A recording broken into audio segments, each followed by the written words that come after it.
when you start off the romance with a dead body. I'm glad someone's fucking getting off with this shit. Sarah J. Maas, it's you and me, baby. Hi, hello, welcome. My name is Kharissa, you can call me Kari, and welcome to a new video. So today's video is going to be our first book review of the year, and for our first review, I have picked none other than A Court of Thorn and Roses by Sarah J. Maas. Starting out my reviews for the year with this book feels right, because this is a book that I tried to read for the first time in 2019, got like 5 pages in, put it down, tried it again last year, put it down after 10 pages, and then finally got through it at the end of this year-ish, starting this year. So I'm like, okay, I feel like I have a grip on her now. I feel like I've bested her. You know what I mean? It's like one of those books that you have on your bookshelf for fucking ever, and you're like, I'm never gonna get to it. It's never gonna happen. It's not for me. But I did it. I got through it. I'm glad I got through it. I'm elated I got through it. I feel victorious that I got through it. So let's start off this review with a non-spoilery section, and then we can get into the nitty-gritty of the book. So for my non-spoilery section, from those my guys who have not read the book, I don't know what you're doing here, but hello, welcome, you can stay, no worries. This is a book by Sarah J. Maas. It is a YA fantasy, and I'm just gonna give you a little read of the back of the book for those uninitiated. So the synopsis reads: when 19-year-old huntress Farah kills a wolf in the woods, a terrifying creature arrives to demand retribution. Dragged to a treacherous magical land she knows about only from legends, Farah discovers that her captor is not truly a beast, but one of the lethal immortal fairies who once ruled her world. At least, he's not a beast all the time. As she adapts to her new home, her feelings for the fairy, Tamlin, transforms from icy hostility into a fiery passion that burns through every lie she's been told about the beautiful, dangerous world of the Fae.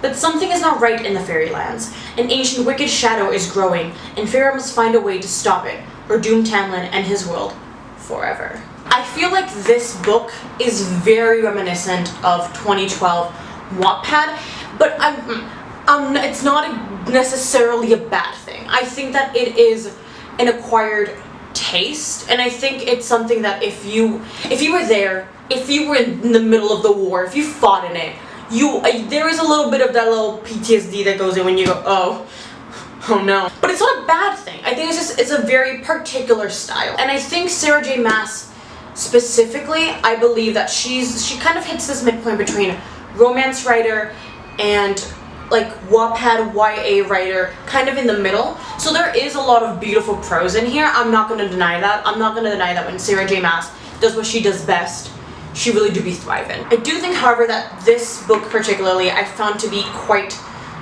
dull. It took me a long time to slosh through the middle part of it. I think the book would have been well served by having someone come in and kind of pinpoint a little bit better what the plot should be, because to me personally, I felt like the plot didn't start till almost like, I'm gonna say about like this much in the book. For me, that was just very difficult to get through, because I felt like I was slogging through pages and pages of things that weren't necessarily that important to get like maybe 2 or 3 pages of plot where I was like, there you are. I thought we didn't have a plot anymore, and then it's like, oh my god, there is a plot. But overall, I do think it is an enjoyable read. I think it's an enjoyable read for someone.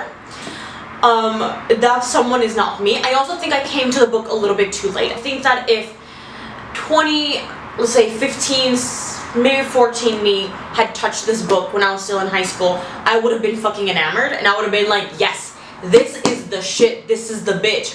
But now, sitting here at 23 years of age, I'm kind of like confuzzled. If you're a lover of YA fantasy, if you enjoy the tropes, if you enjoy that kind of like brooding bad boy, and like the girl doesn't understand but he's in love with her, but like all that shit mixed in like fantasy world with a world that is decently built, I think you will very much enjoy this book. For those who are out there who are a little bit tired of that trope and a little bit tired of that feeling of I'm not like other girls that is like very prevalent in YA fantasy and want something a little bit more grit and substance, this book is definitely not for you. Overall, I think I would rate this book around a 2.8 out of 5 stars, which I know sounds very, very low, but I kept going back and forth with it in my head, and I think that the grievances I have with it are a little too many to be able to give it like a full 3 stars. So if you want to stay, if you don't mind the spoilers, if you've already read the book and you're like, oh my god, I can't believe this, it's my favorite fucking book, what's wrong with you? Please stay. I think we can have a conversation about what rubbed me the wrong way. And if you're one of those people that are like, oh, I fucking hated this book, finally someone's saying it, oh my fucking god, don't worry, babes. Come into it. We can all just have a discussion, a conversation. But if you don't want the spoilers, if you're not interested in spoilers, if you want to come read this book, go pick it up from your library, pick it up from your local Barnes and Nobles, pick it up from wherever bookstore is near you. Go get your book, read it, come back when you're ready to discuss. And for everyone else, let's dig into it.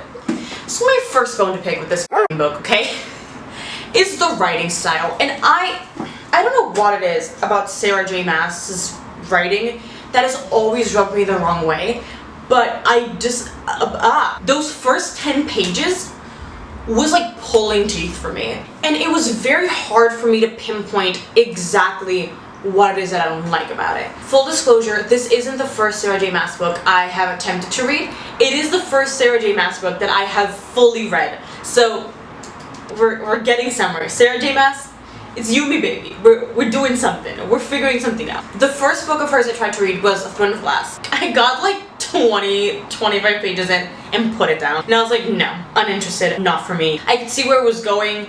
I found it a little bit predictable. And once again, it was the writing style that really put me off. And so when it came back to try to read this book once again for like a 3rd time, I was like, okay, this time we're gonna get through it, 1, but 2, we need to figure out what it is that's irking me so much. And I think I finally found it, and I think I can finally put it into words. I tried to go in and like mark a passage that could kind of explain it, but I think if I did that, I would basically just be reading the first 5 pages to you.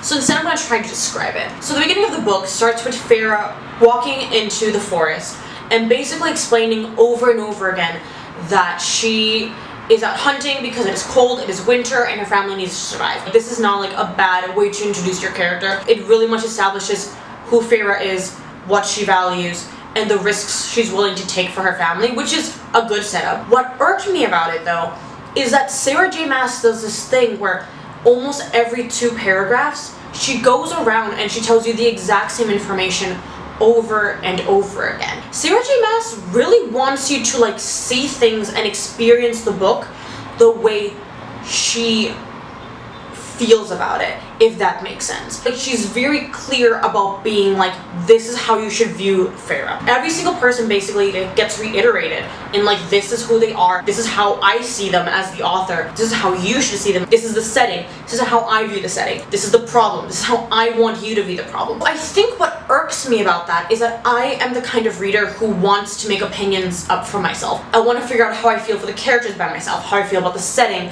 how I feel about the sacrifices that Farah is making. You know, like, I don't want the author to tell me how to feel about the book and about the characters.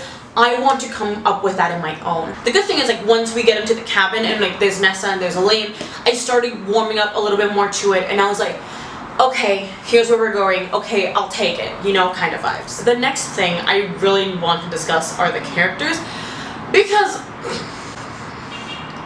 oh my god, I have never been annoyed with a man so much the way I was with Tamlin. What a soggy piece of white bread that man is. Let me just say that, okay? Why is he there? What is the purpose? Why is he... What? He is literally the epitome of like every single like snarky, bad boy, brooding type ass like male protagonist that we got in like the wave of YA in like the 2010s. Like, if you dissected them down into like a little, it'd be him. And the worst part is he's not even funny. Like, that's what really got me. Cause listen, I've read Shadowhunters back in the day, okay? I understand the desire for like a Jace or like a Will, okay? We've all been there, okay? Nobody was saved from that shit. But at least Jace and Will were funny. Talon's bringing like nothing to the table. So the entire time like we're going through like this Beauty and the Beast vibe thing, I'm like, Listen, at least the Beast, okay, at least Adam in Disney's Beauty and the Beast had like a personality, okay? You know, he had a transformation. Tamlin is just, I'm sorry, Tamlin's just a bitch. And I don't understand how anyone can like look at this man and be like, oh yes, he be doing my lord. I don't get it, I don't understand. Tamlin destroyed my endurability of the book. Because he's in fucking all of it, mate. Like, you can't avoid him. He's the main love interest. And I'm sitting here and I'm like, oh, please leave. And then I watch Lucian walk in for like 5 seconds and be like, Lucian, and then he'd walk out and I'd be left with Tamlin again. And I was like, oh. Okay, Lucian, what a man. Okay, that man deserves a raise. That man deserves to get paid. Okay, I don't know how much Tamlin is paying him. I know how much he's paying him. He's paying him nothing. But he deserves everything in this life. Okay, like, my man Lucian be over here being like the only voice of reason. Okay, and like, I understand, I know that like Tamlin like technically sent his friend out to die, which by the way, fucked up, but that's a different story. Sends him out to die, and like that's why he's like not as upset with Feyre, because it had to happen, and I don't care, okay? Lucian was the only fucking voice of reason there. That was like, this is fucked up, mate. Like, Lucian walked in, he said, I don't like this bitch, okay? She fucking murdered my friend. And Tamlin said, well, I guess he kind of fucking died. And I'm like, because I know someone's gonna be like, oh my god, they're Fae, that's the point. Like, they're like different, they don't like, you know, whatever the fuck. But like, clearly, like, it's shown that like, even though Fae is like clearly is like a different culture and like whatever the fuck is going on in Fairy, like there is still like a concept of like camaraderie and like friendship and like devotion and loyalty, because Lucian and Tamlin share that for each other. Like, it's not this mysterious concept that doesn't exist, like this human concept doesn't exist. Because like, if you told me that like there is this cultural disparity in Fairy where like they view each other differently and they're not really accustomed to that form of like love or like those forms of disposition, I would understand that and I'd be like, okay, this makes a bit more sense. But the fact that Lucian's fucking walking in and he's like, I don't fucking like this human girl, he killed my friend, I'm like, you know what, that's fucking fair, this is fair. Lucian is the only fucking valid man in this entire fucking story. He's the only man in this book with rights, okay? Tamlin be fucking losing them by the second, but Lucian can stay.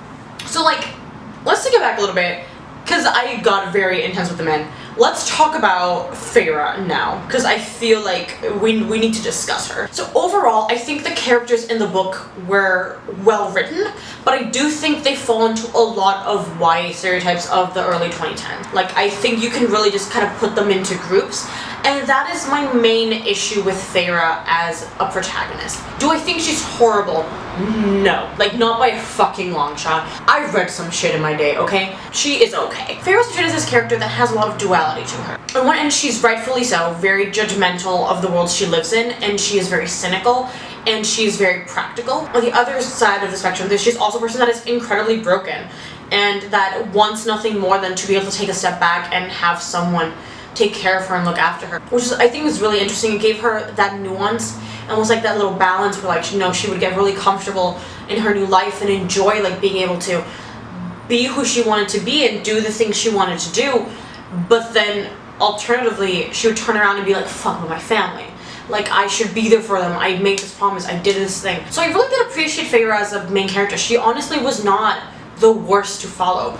The only thing that fucking got to me, and I was like, god, it'd be so much better if this wasn't happening, is that Feyre really does suffer from not like other girls syndrome, in the fact that there is a very clear, stark contrast made between Feyre and her sister, specifically Elaine, which is a little something I do want to get into. Don't think this is just me, I don't believe it could be just me, but there is a feeling of almost like self-internalized misogyny in some, not even some, most of these characters in this book. I don't know if it's intentional, I'm hoping it's not intentional, I'm betting that it's not intentional, but it does come through quite thickly. Hi, so this is editing Kari here. I just realized that I lost my footage that I wanted to talk about. Don't know what happened to it, so I'm just gonna slide in a couple of key points that I wanted to mention. The main crux of my argument was basically comparing Feyre to Nessa, Elaine, and Amarantha, and basically stating how Feyre is used as a contrast to all of them, and basically they're kind of an image of what Feyre is not, and ergo why Feyre is better to a certain extent. For example, with Elaine, there is a lot of focus on the idea that she is very traditionally feminine, and in this world, traditionally feminine seems to be associated with lesser than, or not as good, not as smart, not as, not as capable of existing, which is weird in itself. I think it really shows the pattern that was happening at this time period in like the 2010s of that not like other girl syndrome, where women that are traditionally feminine were shunned to a side and basically being like, that's not my feminism, that is not a valid way to exist as a woman. And then with Nessa and Amarantha, they kind of have similar things going on, where basically they're seen as kind of vain and jealous and focused on things that are not necessarily as practical, which in itself, once again, like really focuses on that idea of like, there is one way to be a valid woman in this world, if that makes sense. And then with Amarantha specifically, with her being the villain, the big thing there is that this is coming from jealousy. It's coming from a desire for a man. And then her whole thing with Feyre is that they both want the same man. And it's kind of interesting that is the main villain's motivation, is a man, and it's jealousy, and it's a desire to possess a man. And all of this really reminded me of Twilight and the discourse around Twilight that's been going around lately, where people have been talking about how Stephenie Meyer cannot write women without having women fighting other women. So like the main example that came into my mind was like Nessa versus Rosalie in Twilight, where Rosalie is described as arrogant and vain and self-centered, and she isn't really given a chance to grow outside of that, even though she has a very valid reasons for being the way she is, and she in herself is a very interesting and complex character. Because she is in opposition to the main lead, she is not allowed to exist in that way. I know that Nessa and Elaine come in the other books, so I'm not saying this is necessarily true for all the series. It was just something I picked up on in this installment that I thought was worth sharing and talking about. Moving right along, let's talk about the saving grace. The man that made this all worth it. The man I will continue to read for. Rhysand. I love him, okay? I think he's great. I think he's fantastic. He is better than Tamlin any fucking day of the week. I, of course, already know that Feyre and Rhysand are like a thingy thing. This man couldn't have made it more fucking obvious by that fucking end. But we'll get to that in a second, because when I tell you I screamed, but we'll get to that. This man has the audacity to show up like halfway through the book and destroy everything I fucking know and make me actually interested in this plot? How fucking dare he? Who asked him to do this? I didn't, but I'm glad he did, because he was probably the least bland of all the characters. Is he? Yes, the stereotypical other end of the coin, sassy bad guy who would like kill everyone, loves you. Yes, we're not gonna pretend like he's anything but that. Don't come for me, Stans. I haven't read the next book yet. I don't know his dark, dramatic, deep past, okay? We haven't got there yet. I'm just saying what I see. And what I see is another YA straight man who is probably a walking red flag, but we're all gonna ignore it anyway, so it's fine. Rhysand was great where Tamlin was not, because Rhysand at least wasn't boring. And that for me is the worst thing a character can be. It's just bland and boring. And quite frankly, Rhysand and Feyre had more chemistry in the 5 chapters they were in the same room together than she ever had with Tamlin. Which just kind of goes back into one of my big problems with the book, the romance. It's a YA fantasy romance novel. The romance should be good, or at least enjoyable. And for me, I never believed that Tamlin and Feyre were in love. Do I think they might be attracted to each other because they're two hot people? Sure. When Rhysand comes into the story, we know you're not supposed to trust him. And as the story moves on and Feyre makes the contract with him and all this shit be going down, you still know you aren't supposed to trust him. But what makes him so interesting is that he's a character that is clearly looking out for his best interest over anything else, and it makes sense culturally for what we've seen of the Fae so far. Honestly, it lightens up the book a little bit. Obviously his powers and everything about him is kind of very dark, but Kharissa is just such a breath of fresh air, and his dynamics with Feyre really left a lot of intrigue and left a lot of build-up. I am curious, like, what is going to happen in the next book, you know, like, what's going to happen when she has to go spend that timey with him every single month? I don't know. We're gonna find out. But I'm so glad that that is the focus of the next book, and not her and Tamlin again, even though I've heard that he's in it, but it's better, okay? I'll take what I can take what I can get at this point. Let's talk about the main big problem I have with the book, and it's the romance. Because this is a YA romance fantasy novel, you know?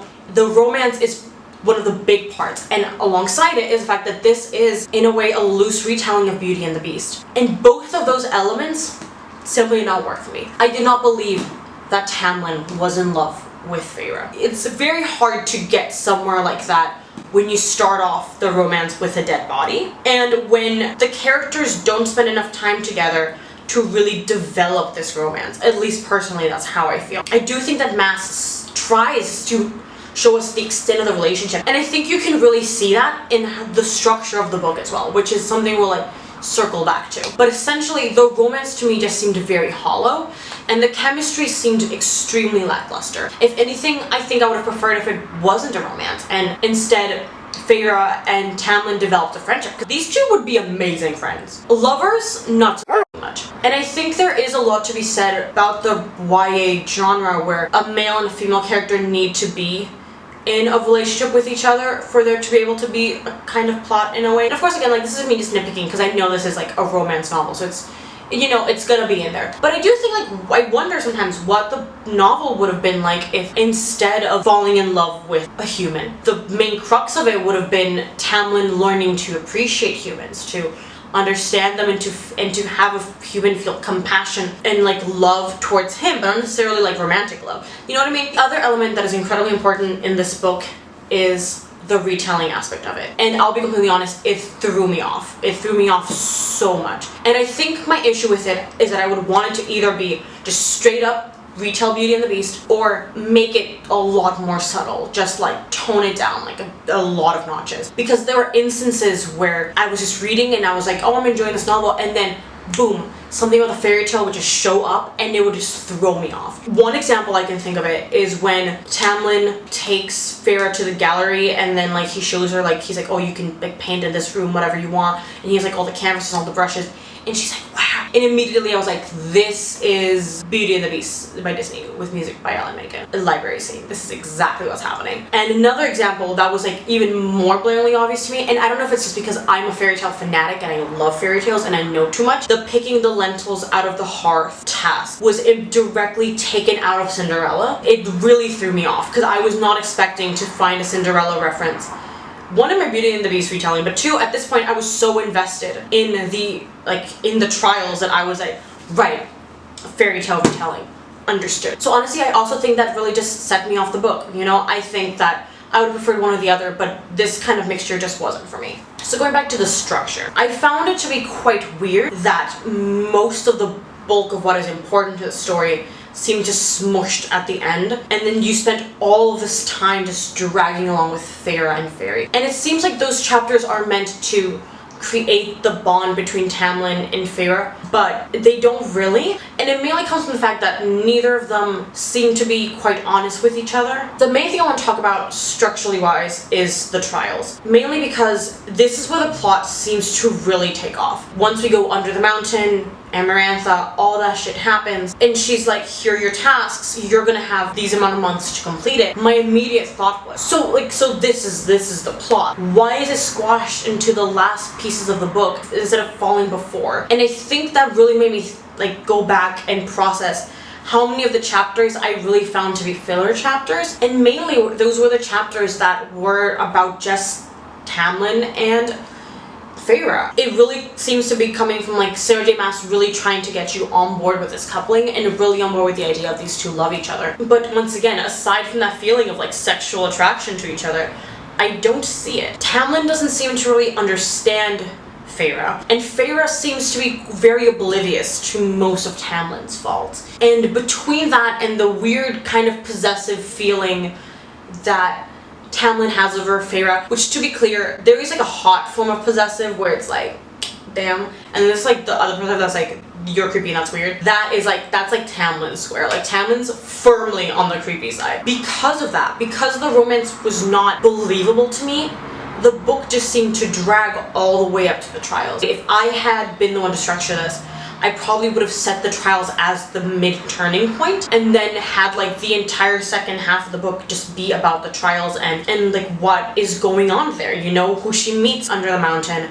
how her connections are formed, how things that she believed to be true are no longer so, you know, all that fun stuff. Because like, if I'm being honest, the trials are the best part of the book. I learned about Feyre so much more through the trials than I ever did through any other part of the book. The part where she is like in the maze with like the giant earthworm that wants to kill her, and she's actually using her hunter smarts to trap it, that was incredible. It was the first time in the book that really made me sit down and go, oh, Feyre's like really fucking smart. And Feyre knows what the fuck she's doing. I would have preferred to have that and more instances of that than to have seen like an entire chapter of Feyre being like, I love to paint. Because we know that, we've established that. And if you're gonna use the painting for more, then like establish something different through that. And also like the second trial, you know, when Feyre is like, fuck, I can't read.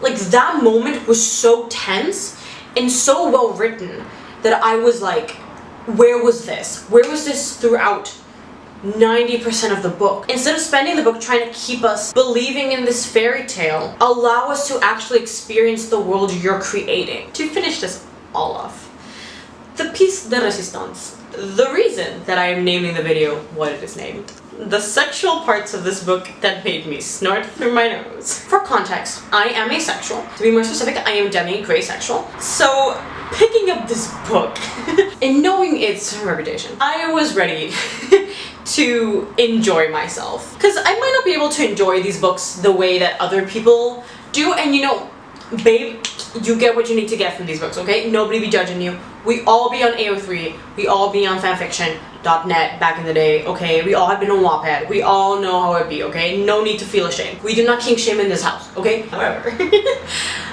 I will be getting the entertainment of going, what the fuck? Also, just like before I go into it, I do want to state the fact that I did find Rhysand drugging Feyre to be really weird. And knowing that they're gonna get together later makes me feel kind of squicked out, and I'm not quite sure how I feel about that 100%. But we're gonna find out more about that as we go along. And just in general, I think it's really interesting. If you've read The Cruel Prince, I would say go back and just analyze kind of like side by side the way Feyre's drugging gets treated versus the way that Jude's drugging gets treated. I don't know, I think it's fascinating. That was the first thing that came into my head, because I was also just like, these are two very popular Fae books, and it's interesting that, well, we do know like drugging is a very common trope in like Fae stories and the AOC mythos, but it was very interesting to see how these two different female authors handled that lack of consent. I just thought that was interesting.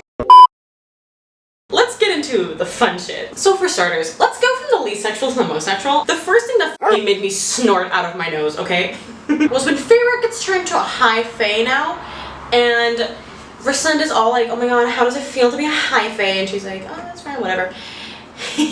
And like, you've been hearing throughout the entire book that mates are a thing in this world, which first of all, just sends my f***ing bells ringing. F***ing alpha, omega, beta over here, f***ing werewolves in fucking Wattpad shit, Death Steal ass over here. And I go, ah, god damn it. And this man is f***ing leaving, and then we get ahead with this little tidbit. His eyes locked on mine, wide and wild, and his nostrils flared. This man fully just had a Edward Cullen moment. You know when Bella walks into the classroom and Edward goes, you know what I'm talking about? He goes, that is exactly what just happened to this man. And he just went, and he just yeets out of existence. He said, we don't have time to process this. We can't deal with this right now. Then I'm like, okay, sir. The second thing that made me snort, and I was not prepared for it. I was gonna read it. I can't even read it. It's the way Tamlin just walks up to this bitch and just yeet her up against the wall, and is all like, I could smell you, but I could not find you.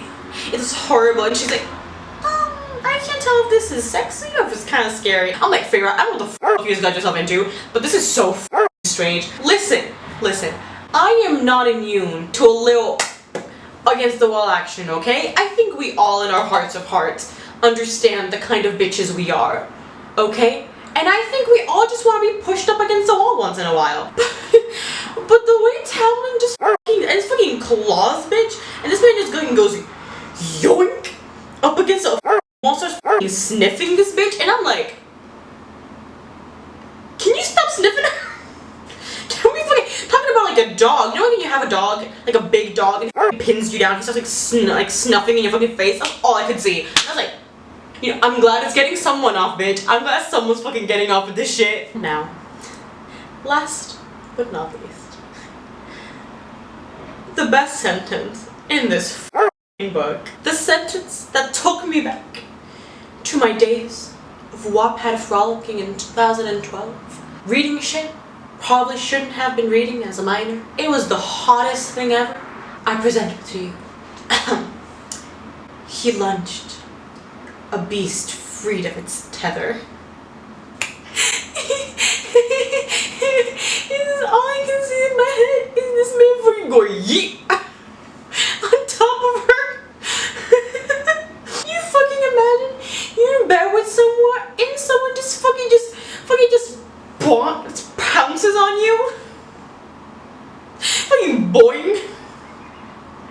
And once again, listen, I know you, some of my babes over here, we be having prey primal kinks. That's okay, boob. You do what you need to do, but I'm just saying. And it's like, to be more specific, it's the fact that it's Tamlin, especially. I'm just seeing this fucking gangly ass white man go yeet, and I'm like, I fucking cannot.